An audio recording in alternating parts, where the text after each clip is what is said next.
What's up, guys? Welcome to episode 237 of the Monday Night Wars. I am Chad Talks, and joining me, as always, is J-Mac Gaming.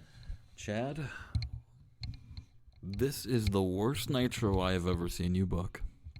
Shut up. No, it's not. No, but it's up there. How? It's going to be a Like good I one. said, post pay-per-view shows are hard to book. This will be fun. I think we got a banger of a Nitro. Chad, okay. Well, this time Booty Cake got hurt as Roadkill fucking fractured his skull. Oh no. Maybe we turned injuries a little too high. Yeah, maybe. Yeah, I'm gonna turn them down after this card. Jesus. Yeah. Well, hopefully no one else gets hurt between then and now. Oh my god, it fucking dropped him on his head. He said this one's, I can't even spoil who he fucking hurt because it was a fucking debut. He never debuted it. He got hurt on Saturday night. Well, just know that Booty Cake got his fucking receipts back. All right, he got his. It's so funny. Zero. You got a 0. I told you this had the possibility of being the worst match we ever book. Oh no. That's so funny. Tory beat Stacy with the nose job. What a fucking finishing move. Stacy got a 0, by the way. Hell yeah, good for her. Yeah, all right. So we escaped from that to this. We show the recap of the Raven Steiner match. And it's advertised that tonight the celebration of Raven is going to end the show. But then Steiner's music hits. He comes out. And he's not wearing his chainmail. He comes out wearing jeans and a t-shirt. And he is banged up. He's got bandages out. Of course, he doesn't have sleeves. He's not going to wear. Even if he said he's not going to wear sleeves, but he's got bandages all over his arms. He looks rough. He grabs the microphone and he says, "I'm barely legal. I failed. I let all of you down. The people who got behind me, all my freaks, everyone who cheered and supported me and helped me get to where I'm at. And I wish I could say I lost to a fat nerd like Raven. But the fact of the matter is, I lost to a damn good professional wrestler. And I'm mad as fuck about it." He says, "I'm so mad." He's like, "But I promise you this. This will not be the end of the big bad booty daddy. I'm gonna walk out tonight. I'm gonna look him right in the eyes, Raven, and I'm gonna challenge you for my rematch for the World Championship because you won't do that again. You beat me up and you injured me the Nitro before Barely Legal. When I came out there for that Ravens Rules match, it was just too much stacked against me. But I promised." And then, as he's saying that, just Benoit's music hit. He comes out, he has a microphone, he says, "No one gives a damn, Scott." And, the crowd boos because they give a damn. He says, "You walk out here and you flex your muscles and you wear your sunglasses and you got your cool little stupid shade head helmet that you made and you got that dumb little goatee that's brown when the rest of your facial hair is blonde. Fans love you and you expect any of us in the back to give a damn that you couldn't beat Raven? Scott, the fact of the matter is, I'm happy you lost. I'm ecstatic that you lost, because now this gives an opportunity for the real wrestlers to compete, not the roided up beefcakes that are only on the show because they look like a shark with feet. I've wrestled all around the world, and I didn't have a brother to back me up and hide my weaknesses like you had with Rick. I wrestled all around the world, in Japan, in Mexico. I've been a big deal everywhere except here. And I've had opportunities. I've had titles. And guess what? I couldn't get the job done either. But I don't come out here and make mistakes saying, oh, my opponent beat me up. Oh, feels so bad for me. No, I take it on the chin, and I work my ass off, and I come back better than ever. You want another shot at that championship, Scott? Well, guess what? Get to the back of the damn line, because I want to crack at it too. The fact of the matter is, Scott, the reason why you lost to Raven is because you're not good enough to beat Raven, and you're not good enough to be a world champion. And guess what, Scott? Even if you wanted to fight me, I know for a fact that you're not medically cleared, because the doctors in the back said that no matter what happened tonight, you couldn't get involved in a Ravens match because you were still hurt. So yeah, why don't you go back home, lick your wounds, eat, I was going to say eat bonbons, but I guess you don't eat bonbons. Eat four full steaks, and when you're ready, and you believe in yourself again, you can try and lose once again. But maybe next time, you'll be facing me for the championship instead. Scott, who was unbelievably calm during this, has said nothing. He just very much looked like he looks in his picture. Just very stone face. He takes his sunglasses off. He says, "You're right. The doctors did say I wasn't cleared to compete. Guess what? I will be next week. And guess what else, Chris? You're right, I do need to get better to beat Raven. I can't think of any way to get better than next week kicking your ass all over this arena. So I'll see you next week, Chris. To do what you always do, which is lose to a main eventer. Next week, Steiner Benoit. There we go. That should be a good match there. All right, we move on to the next match. Oh, Savage and Awesome, baby. Savage comes out and he has "Ooh yeah, it's the Macho Man Randy Savage television and television open challenge. Oh yeah." Because, the Macho Man, he's not just the television champion, but he's also the television champion. And Mike Awesome answers the call. And in a decent match, Randy Savage defeated Mike Awesome in 11:44 by pinfall. A flying elbow drop. There you go. And he makes defense number 1 of the ECW TV Championship and makes defense number 4 of the WCW Television Championship. There you go. We move on. Speaking of championships, and there being 2 of them, the tag team champions are celebrating. Null and Hash. Hall and Nash. You got it. They've got 2 more kegs. And they're just partying. There's women everywhere. They're having a big old party, and Brett and Jim Neidhart show up, and they say, "Listen, all right, we'll let you get back to your little party, but when you decide to no longer be drunk and stop smoking, and you want to actually be professional wrestlers, we want one more shot at those tag team titles." And I'll tell you what, Scott. I'll tell you what, Kev. Make it interesting for you, because I already know you're gonna say no. Make it interesting. If you win, the Foundation will never be allowed to team together on Nitro again. What do you say?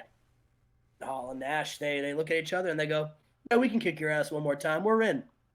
We'll see you later tonight. There we go. Rematch. All right, there. Ooh, speaking of bangers.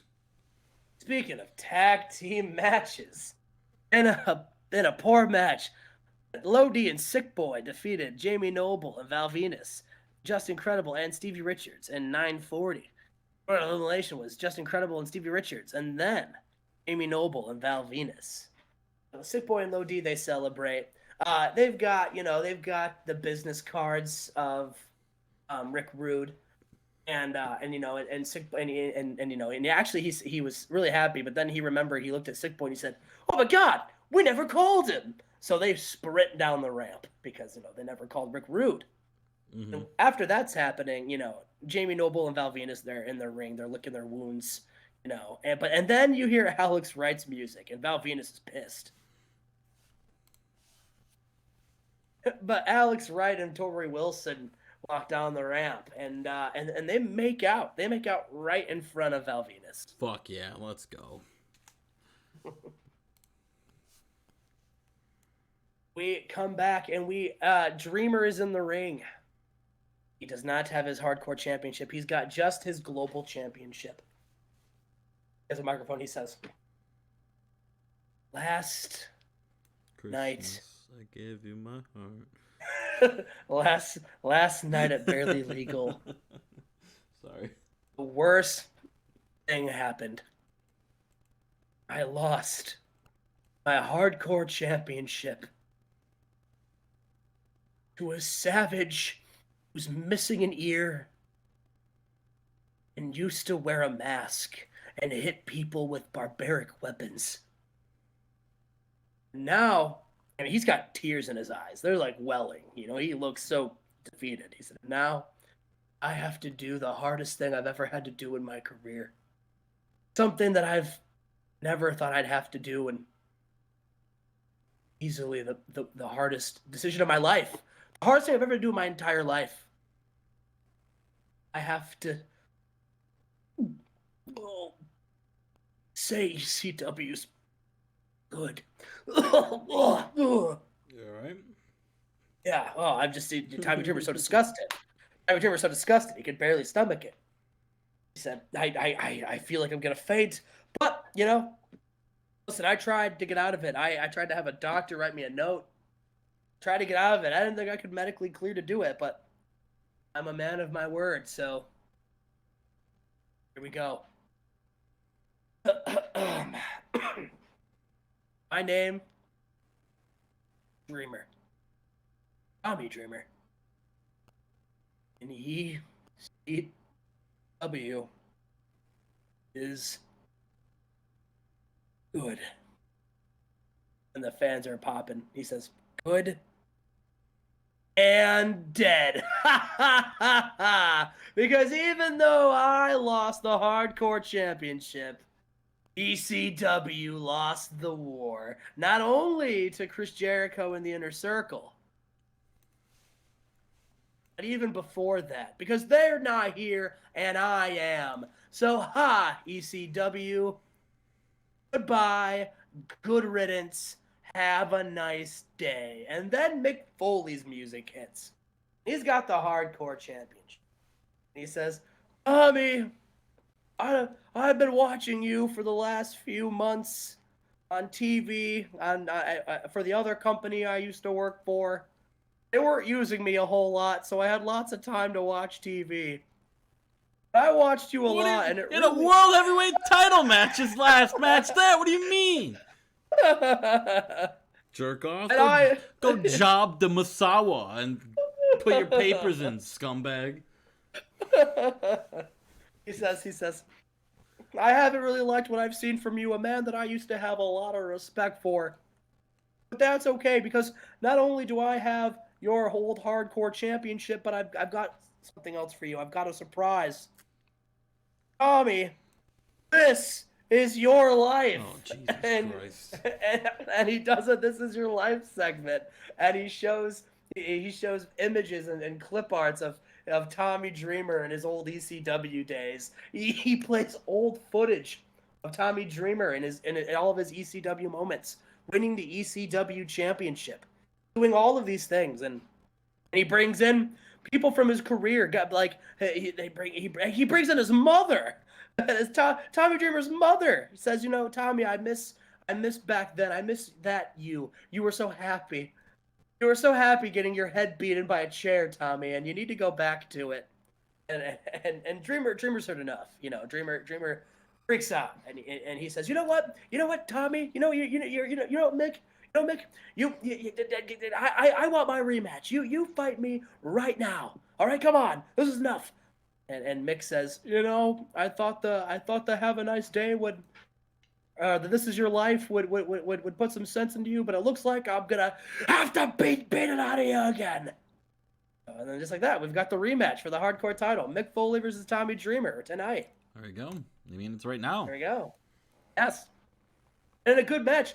Mick Foley defeated Dreamer in 1329 with a double arm DDT, and he did the double arm DDT, Justin. Yeah. On top of the hardcore championship belt. Oh, what a bitch. What a scumbag. And makes defense number 1 of the WCW Hardcore Championship. There we go. And not before saying, Tommy Dreamer, have a nice day. All right, next segment. Oh, Jesus. From 2 hardcore legends to, well, a few more. We got a 6-man tag team match. And in a poor match, the Dudleys, Devon, Bubba, and Spike defeated Terry Funk, the Sandman, and Mahoney in 12-14. And Devon Dudley pinned Terry Funk with the Dudley Deeds. The Dudley Death Drop. Oh, I thought it said the Dudley Deeds. I was like, that's a hilarious finishing move. The Dudley Death Drop. Yes, of course, that makes way more sense. All right. So they're getting ready to leave, but then Bubba Ray grabs a microphone and he says, "Now hang on, Devon and Spike. There's something that I need to say." And they're looking around, and he says, "Now, I just was informed that during the entire time the Sandman was preaching loyalty to ECW and to helping us the entire time, he was in cahoots with the WWF.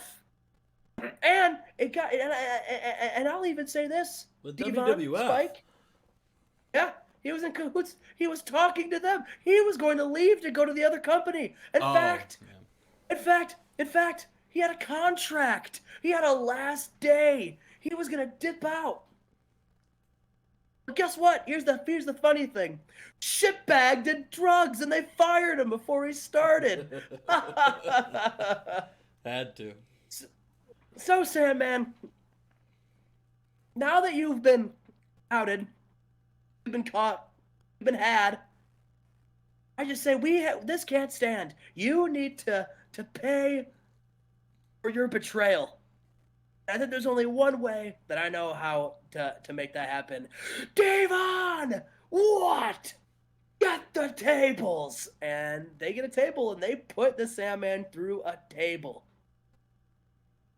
And this is the Sandman's last night on Nitro, by the way, Justin. That's very true. Because all of that really happened. That rat bastard. That little scumbag came over to Raw and was about to debut on Raw and said, here we go. Drug test failed. Out. I said, all right, shitbag. Well, I don't want you either, so. All right, well, we move on to the main event 90. It did better. Yes, main event time. And about that had superb wrestling and great heat.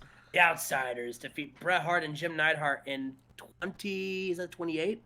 2008. 2008. It's a good year.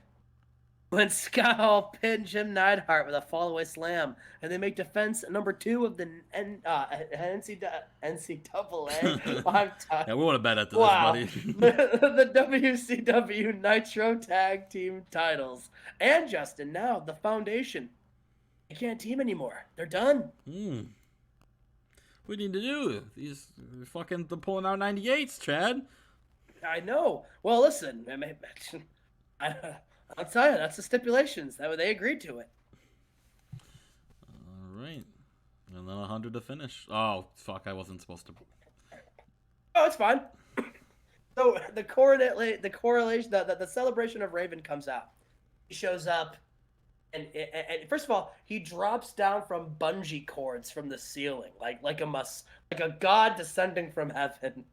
A spotlight hits. He literally looks like a messiah, and he comes down the middle of the ring and he grabs the microphone and he says, "That's right. At barely legal, Raven won the WCW World Heavyweight Championship from Scott Steiner. I told each and every single one of you that I was going to do it, that I was going to prove that big muscle-bound dummy didn't have what it took to be a world champion. I kicked his ass. Ravens rules, no rules, old school rules, it doesn't matter. I would have won no matter what, because I am the god of professional wrestling. I am Raven. And now that this belt is around the shoulder of a credible champion, things are going to be different around here, all right? First of all, every single time I defend this championship belt, it's going to be under Raven's rules, all right? Or else I'm not doing it, and I have the power. Eric Bischoff doesn't have the balls to tell me no, because guess what? If he does, then guess what? I'll take the belt, and I'll go to Raw. I don't care. They'd love to have me. And guess what? Half of them are better than you shits anyway. Big boos. Big boos. How dare he besmirch the WCW in such a manner. He says, I can do whatever I want because I'm the god of professional wrestling. I'll tell you something else, too. Scott Steiner talked about wanting a rematch. Scott Steiner can have a rematch for this belt when hell freezes over, all right? I am never, ever giving that idiot a match for this championship ever again. I'll never give him it, all right? So Scott, have fun fighting Chris Benoit next week. I hope you win, but you're never getting a shot at this championship again. And there's no one who can touch me. And quite frankly, if that hack Goldberg was still around, I'd kick his ass too. He's lucky that he wasn't good enough to beat Scott Steiner, because he sure as hell would have lost to me too. Now, as far as who's going to challenge me next for the World Championship, I'll tell you what, I'd love to kick Hulk Hogan's ass again, but he knew what was good. He knew it was what was good, and he went to Thunder. He's gonna go fight Ahmed. Hey, I wish I could fight Ahmed, but he's staying far away from me. I'm untouchable. There's nobody. Maybe I'll go defend this at New Japan. Maybe I'll go to Mexico. Maybe I'll go to other companies and see what they have to offer. Because guess what? Day in and day out, I wrestle the best matches for this company. And there's just no one who can touch me. There's no one who can hang with me. Come on! Who's next? Who's next? And then Goldberg's music hits, and everyone loses their damn minds. We haven't seen Goldberg since the streak ended, and Raven looks like he just saw a ghost. That match hits, and he looks, and he's looking around, and he doesn't know where he is, and then all of a sudden, from the crowd, Goldberg shows up. He's wearing a t-shirt and jeans, and he's walking through the crowd, and Raven says, hey, get security, get over here, come on. And he's like security are all around Raven, and Goldberg just throws them all down like it's nothing. And he gets right up to Raven. Raven, at this point, knowing he's stuck, he puffs his chest up, and Goldberg rips the microphone out of his hands. He says, Raven, you're next. And he throws the microphone down. Damn. That's how we end Nitro. There you go. 92. 92. This is where your best ever show. This is where WCW makes its stand. Well, I mean, you don't have Outsiders Neidhart, Bret Hart anymore, so I wouldn't push your luck too much, Chad. I mean, I still have them. I just don't have them as a tag team matches anymore. But I still got the Outsiders. I'll run Kevin Nash versus Bret Hart to the ground. Well, yeah, they're pretty good, but man, they don't have the chemistry they were working with Bret Hart with anymore. True. Can't. I mean. But that was Who's Nitro. barking? Oh, I heard a bark. It was Nitro. I heard You heard a bark? Is there a dog? There's a dog back there, Chad? Huh? That was Did Pitbull number one finally show up? All right, that was episode. Oh God, 237, Chad. Yes. We'll see you for 38. Yes. Like, subscribe. Thank you so much for all your support. We're really, Justin, it's really, really good to do this again. Yeah.